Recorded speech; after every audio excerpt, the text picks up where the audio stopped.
Hello everyone, this is Gaurav Tripathi. UGC net examination और assistant professor examination के लिए हम आपको एक प्रैक्टिस सेट प्रोवाइड कर रहे हैं, जिसमें क्वेश्चन तो 5 ही हैं, लेकिन ये अलग अलग सेक्शंस के हैं और वो एक अपर स्टैंडर्ड के हैं, ताकि आप अपनी प्रिपरेशन एक नेक्स्ट लेवल पे कर सकें। क्योंकि आने वाले एग्जामिनेशन में अब क्वेश्चन टफ पूछे जा रहे हैं, बहुत डाइवर्स और डीप नॉलेज के क्वेश्चन पूछे जा रहे हैं। हमने ये क्वेश्चन का फॉर्मेट वैसे ही प्रिपेयर किया है। चलिए देखते हैं आज का पहला क्वेश्चन क्या है, किस सेक्शन से है। रेडजल की एंथ्रोपोजियोग्राफी। ये देखिए, ये क्वेश्चन जो है वो आपका जो थॉट सेक्शन है वहां से है। मल्टीपल स्टेटमेंट टाइप का क्वेश्चन है। जब भी कभी मल्टीपल स्टेटमेंट टाइप का क्वेश्चन आए तो इस क्वेश्चन को बहुत ध्यान से इसलिए पढ़िए क्योंकि उसमें हाँ, नहीं, है, कितने हैं, इस तरीके के पॉइंट्स ज्यादा होते हैं। Let's start. रेडजल ने एंथ्रोपोजियोग्राफी के द्वितीय खंड में, देखिए यहां पर द्वितीय खंड की बात कर रहा है, द्वितीय खंड में किस पर बल दिया है? what has been emphasized in the second volume of Redgell's anthropogeography। देखिए, पहले तो जो एंथ्रोपोजियोग्राफी है ये रेडजल के 2 वॉल्यूम ने, इसमें रेडजल ने लिखा। कितना वॉल्यूम? 2 वॉल्यूम, वॉल्यूम 1 और वॉल्यूम 2। एक क्वेश्चन ये खुद ही बन जाता है कि रेडजल ने जो एंथ्रोपोजियोग्राफी लिखी, मानव भूगोल, वो कितने वॉल्यूम में थी? तो वो 2 वॉल्यूम में था। क्वेश्चन आसान है, कितने वॉल्यूम में थी, लेकिन वॉल्यूम उसके 2 थे। अब ये 2 वॉल्यूम अलग अलग टाइम पीरियड में आते हैं। एक आता है जो वॉल्यूम नंबर 1 है, वो 18, जो वॉल्यूम नंबर 1 है 1882 में, 1882 में आता है। दूसरा जो है वो 1891 में आता है, 1891। तो एंथ्रोपोजियोग्राफी पहला वॉल्यूम 1882, दूसरा वॉल्यूम 1891।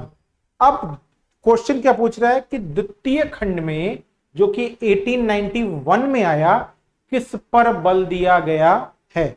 मानव पर भौतिक पर्यावरण का प्रभाव, effect of physical environment on humans, habitat यानी लेबेंजरम। देखिए, सबसे पहले लेबेंजरम की जो अवधारणा थी वो भी रेडजल ने ही दी थी। फिर पूछ रहा है वासस्थान यानी लेबेंजरम, फिर मानव प्रवास यानी माइग्रेशन, ह्यूमन माइग्रेशन, या effect of humans on natural environment यानी मानव का पर्यावरण पर प्रभाव। तो जो पहला वॉल्यूम था वो डार्विन के विकास सिद्धांत, जो डार्विन था उसी पर आधारित था, या उसी से बहुत कुछ मिलता जुलता था, जिसमें मानव समाज, उसका इतिहास और प्राकृतिक पर्यावरण के प्रभाव, ध्यान दीजिएगा, मानव और उसके इतिहास पर प्राकृतिक पर्यावरण के प्रभाव यानी impact of natural environment on human and his history, its past. ये पहले वॉल्यूम का, यानी जो डार्विन का विकासवादी सिद्धांत था उसी से मिलता जुलता था। इतिहास पर भूगोल का प्रभाव, पहले वॉल्यूम का अगर हम कोटेशन देखें या स्टेटमेंट देखें तो इतिहास पर भूगोल का प्रभाव, ठीक। और जो दूसरा है उसमें था कि पर्यावरण पर मानव का प्रभाव 1891 में जो आता है, उसमें सांस्कृतिक पर्यावरण, अधिवास, जनसंख्या, इन सब की बात की गई है। प्राकृतिक पर्यावरण की बात की गई है, जनसंख्या की बात की गई है, अधिवास की बात की गई है, और जो सांस्कृतिक लक्षणों का डिफ्यूजन हुआ, डिफ्यूजन ऑफ कल्चरल कैरेक्टरिस्टिक्स, ये भी सेकेंड वॉल्यूम में आया। तो इनमें डी करेक्ट होगा। Effect of human on natural, effect of physical environment on human, ये फर्स्ट की बात है, यानी मानव का प्राकृतिक वातावरण पर प्रभाव, क्योंकि तब तक मानव का कल्चरल स्टेटस तैयार हो गया था, सेटलमेंट्स उसके आ गए थे, इसलिए option number D is correct. ठीक है, देखिए अब देखिए, ये फिजिकल से क्वेश्चन आ गया और स्पिट से आ गया। स्पिट किस कारण विकसित होता है? Spits develop due to what? अब देखिए, पहला इंपॉर्टेंट, ओशन वाटर में डिपॉजिट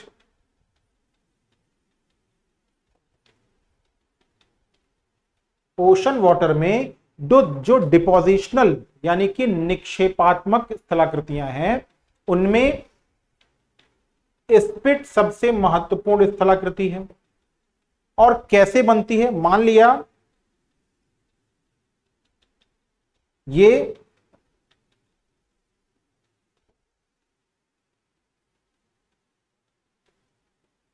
लैंड पार्ट है और ये वाटर का पार्ट है, ठीक। तो यहां पर स्पिट कैसे बनेगा, इस हेड, इसे कहेंगे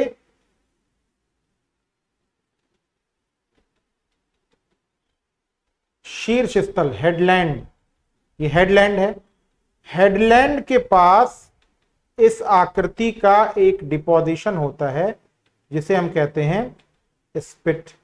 और स्पिट जो लिटोरियल करंट्स होती हैं, वेलांचली धाराएं होती हैं जो कि सागर की तरफ तट में आती हैं, सागर से तट की तरफ आती हैं, तट के समानांतर आती हैं, उनसे लाने वाले डिपोजिशन से किसके द्वारा होता है, इस स्पिट का निर्माण हो जाता है। तट के सहारे वेलांचली वाह की रचना, तट के सहारे वेलांचली वाह की रचना से किसका निर्माण होता है, स्पिट का निर्माण होता है। ये ध्यान रखेंगे। ऐसे ही स्पिट आपको भारत में बने हुए मिलेंगे, जैसे चिल्का के पास 50 किलोमीटर का स्पिट बना है। ठीक ऐसे ही सब एक महत्वपूर्ण स्पिट जिसे आप जानते ही हैं वो है रामेश्वरम का स्पिट। रामेश्वरम जो है ना वो खुद ही एक स्पिट है जो कि निक्षेप से बना हुआ है और वेलांचली या लिटोरियल करंट्स के डिपॉजिट से बना हुआ है। कुछ और भी हैं, जैसे पुलिकट के पास है स्पिट बना हुआ है। ऐसे ही काकीनाडा कोस्ट पे स्पिट बना हुआ है। स्पिट सेटलमेंट यानी कि अधिवासों के निर्माण के लिए भी एक फेवरेबल लैंड फॉर्म प्रोवाइड करते हैं। और किससे बनता है, लिटोरियल ड्रिफ्ट से बनता है। तट के सहारे जलधाराओं की तिरछी, तट के सहारे वेलांचली यानी लिटोरियल लॉन्ग शोर करंट और लिटोरियल।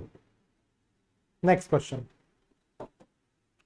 निम्न में से कौन सा एक उष्णोत्स गर्म झरना, हॉट स्प्रिंग, लावा उद्गार तथा हिम क्षेत्र का भूमि है? अलास्का, आइसलैंड, आयरलैंड या फिनलैंड? अब देखिए कौन है इसमें आइसलैंड जो है ना, इन सब का एक प्लेस है जो ये सारी कैरेक्टरिस्टिक रखता है।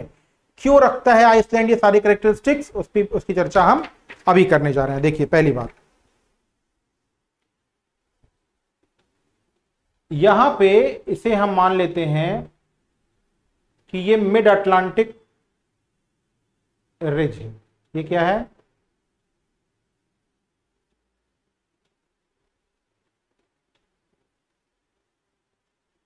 मिडिल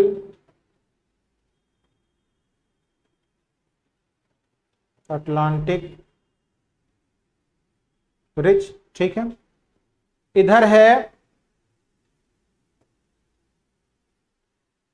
ईयू प्लेट यानी यूरेशियन प्लेट, इधर है नॉर्थ अमेरिकन प्लेट। और यहां पे क्या हो रहा है, यहां पे डाइवर्जेंस हो रहा है। इसी बीच में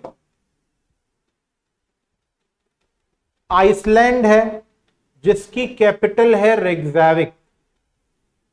यहां पे कौन है, आइसलैंड है जिसकी कैपिटल है रेगजाविक। तो मिड अटलांटिक रिज यहीं पर है। अब जब मिड अटलांटिक रिज होगा तो यहां से लावा का डिपॉजिट, लावा का क्या होगा, उद्गार होगा, यानी कि वॉल्केनिक इरप्शन होगा। और वॉल्केनिक इरप्शन हो गया। अब वॉल्केनिक इरप्शन से रिलेटेड जो उष्णोत्स या गर्म झरना वो तो होगा ही। फिर यहां पर ये चूंकि यहां से 66 डिग्री एंड हाफ जाता है, इसीलिए this is very near to the poles, तो यहां पर हिम क्षेत्र भी होगा। 11% part of Iceland is glacier, यानी आइसलैंड का 11% भाग जो होगा वो क्या होगा, वो ग्लेशियर है।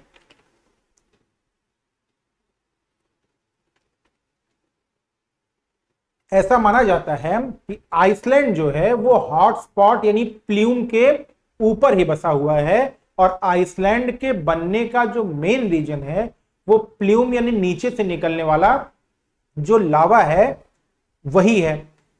उदाहरण के तौर पर आप पता होगा लॉकी, हेक्ला, हेल्गा फेल, ये सब क्या है? लॉकी, हेक्ला और Helgafell. Laki, Hekla,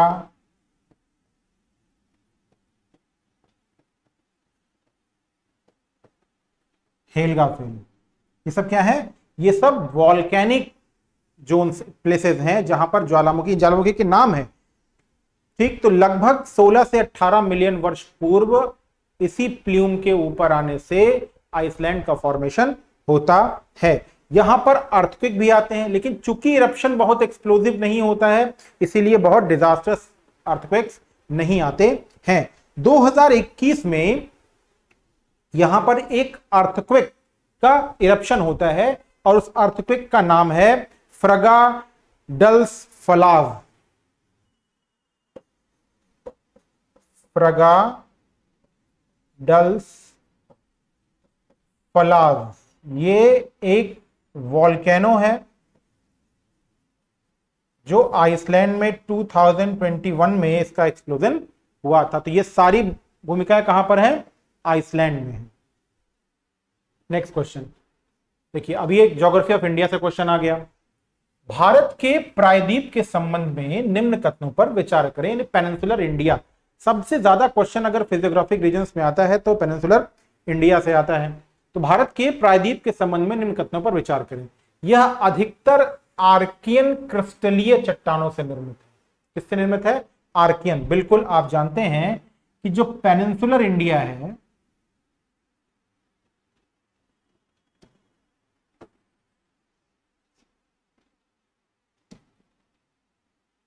peninsular India का एक छोटा सा फिगर बना लेते हैं हम ताकि क्लियरिटी थोड़ी याद हो। पेनिनसुलर इंडिया का जो पार्ट है वो किससे बना हुआ है? वो आर्कियन टाइम की क्रिस्टल रॉक से बना है, आर्कियन पीरियड के। बिल्कुल, क्योंकि ये गोंडवाना लैंड का पार्ट था और सबसे पहले जब कॉन्ट्रैक्शन हुआ और पृथ्वी ठंडी होने शुरू हुई तो जो पार्ट बना वो क्या था? वो यही गोंडवाना लैंड का पार्ट। ठीक है, तो बिल्कुल सही है कि ये अधिकतर आर्कियन क्रिस्टलीय चट्टानों का बना हुआ है। यहां के अधिकतर पर्वत अवशिष्ट हो गए हैं। जैसे कौन? जैसे आपको पता है अरावली। अरावली पहले फोल्डेड माउंटेन के फॉर्म में धारवाड़ पीरियड में बना था, लेकिन अब वो क्या हो गया है? अब वो रेजिडुअल, अब वो कैसा बना हुआ है? वो रेजिडुअल फॉर्म में बना हुआ है, यानी अवशिष्ट फॉर्म में बना हुआ है। दूसरा, आंतरिक भाग में कैम्ब्रियन, अवशिष्ट मतलब क्या? उस पर वेदरिंग और इरोजन का इतना साइकिल्स चल चुका है कि अब वो केवल मोनाडनॉक्स के फॉर्म में है। फिर आंतरिक भाग में कैम्ब्रियन उत्तर काल के समुद्री जमाव पाए जाते हैं। कह रहा है जो पेनिनसुलर पार्ट का इंटरनल पार्ट है वहां कह रहा है कि आफ्टर कैम्ब्रियन पीरियड के समुद्री जमाव पाए जाते हैं। बिल्कुल भी वहां समुद्री जमाव नहीं पाए जाते हैं। वहां पर क्या पाया जाता है? यहां पर नदियों में रिवर डिपॉजिट है, रिवर डिपॉजिट है जिसमें कोल मिलता है, तो समुद्री जमाव नहीं है। यानी कि सी जो है वो गलत हो जाता है। डी पे आते हैं। क्रिटेशियस के अंत में दक्कन बेसाल्ट, बिल्कुल आपको पता है कि यहां पर क्रिटेशियस पीरियड के अंत में क्या हुआ? दक्कन लावा का इरप्शन होता है। ये भी बिल्कुल सही है। तो इस तरह सही कौन सा हुआ? सी गलत हो गया। ए, बी और D is right answer. Next question, अच्छा 4 यही है, इसी का इंग्लिश में है। This is the fifth and last question.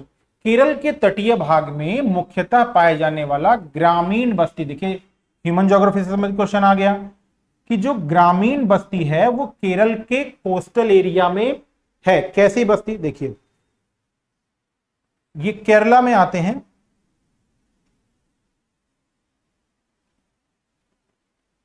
ठीक। क्वेश्चन देखिए, केरल का तटीय भाग कह रहा है, कोस्टल भाग कह रहा है, और तटीय भाग में रहता कौन है? तटीय भाग में रहते हैं मछुआरे। कौन रहते हैं? मछुआरे रहते हैं। अलग अलग क्षेत्रों में जो विशेष काम को लेकर के, हमेशा ध्यान रखिएगा, विशेष काम को लेकर के जब कोई वर्ग रहता है तो वो एक झुंड, एक बस्ती या एक पूर्वे के रूप में रहते हैं। ठीक है, जैसे जैसे आंतरिक भाग में जाएंगे ये पूर्वे या ये बस्तियां कैसी हो जाती हैं? बड़ी हो जाती हैं। यानी और ये अलग अलग जाति के हो सकते हैं, पूर्वे अलग अलग व्यवसाय के हो सकते हैं। ऐसा भी होता है जब ये पूर्वे या बस्तियां बड़ी हो जाती हैं तो उसमें कई अलग अलग व्यवसाय और कई अलग अलग जाति के लोग रहते हैं।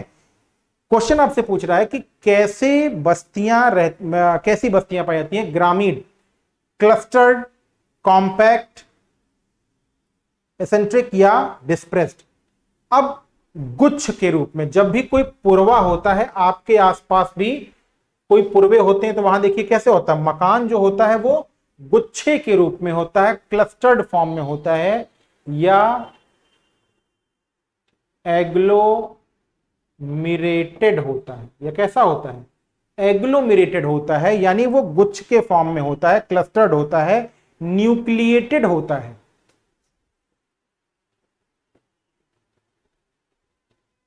कैसा होगा? न्यूक्लिएटेड होगा, और कॉन्सेंट्रेटेड यानी संकेंद्रीय होगा। तो राइट आंसर इज क्लस्टर्ड। जहां जहां पर भी विशेष कार्य करने वाले, आपको विशेष व्यवसाय करने वाले लोग मिलेंगे, उनके पूर्व मिलेंगे, तो याद रखिए वो हमेशा से कॉम्पैक्ट होंगे, क्लस्टर्ड होंगे, या कॉन्सेंट्रेटेड होंगे, या संकेंद्रीय बस्तियां ही वहां पर पाई जाएंगी।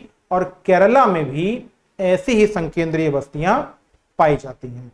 तो ये देखिए हमने जो आज का क्लासेस हुआ, कितने क्वेश्चन हुआ? ये देखिए ज्योग्राफी, ये क्वेश्चन किससे हुआ? ये क्वेश्चन ह्यूमन ज्योग्राफी से हुआ। इसके पहले का क्वेश्चन जो था वो ज्योग्राफी ऑफ इंडिया से था। तो ऐसे ही डाइवर्स क्वेश्चंस और डाइवर्स टॉपिक को हम आपको इस छोटे से फॉर्मेट में प्रोवाइड करते हैं। अच्छी क्लास में इतना ही। Good bye.